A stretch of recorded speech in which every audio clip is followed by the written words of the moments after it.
અને મંદિર બનશે. આ વડીલો મારા બેઠા છે એને આશીર્વાદ, મારા જુવાન મિત્રો છે, બહેનો છે, એને હોપ આ ટ્રસ્ટને જોઈ છે. મારું કામ નથી, આ મારું ક્યાં વ્યક્તિગત કામ છે ભાઈ?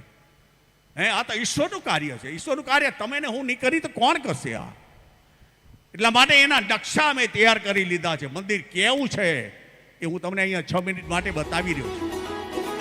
6.5 મિનિટનું મંદિર છે.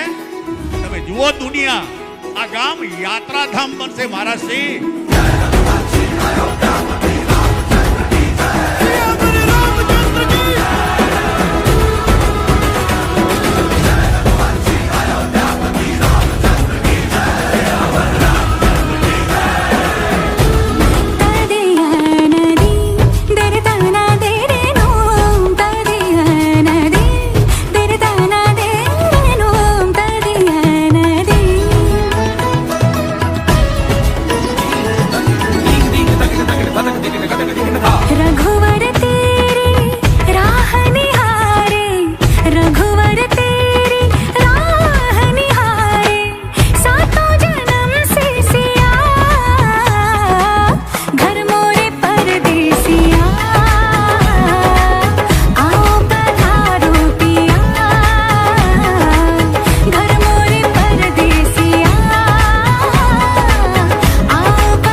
રાત્રિનો છે, આ રાત્રિનો પ્રોગ્રામ જોઈ લો.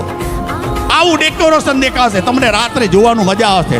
રોજ દિવાળી માધાપરમાં એટલું જ નહીં, તીર્થ સ્થાન બનવાનું છે ને. તીર્થ સ્થાનમાં જે માતાજીએ જાય, લાણ સરોવર જાય, એમ રઘુનાથ મંદિર માધાપર ક્યાં? તો કે તાલુકા ભુજનું ખાલી બેકું વખણાય છે ને પૈસા વખણાય છે એટલું નહીં, પણ આ મારું રામ મંદિર વખણાવાનું છે.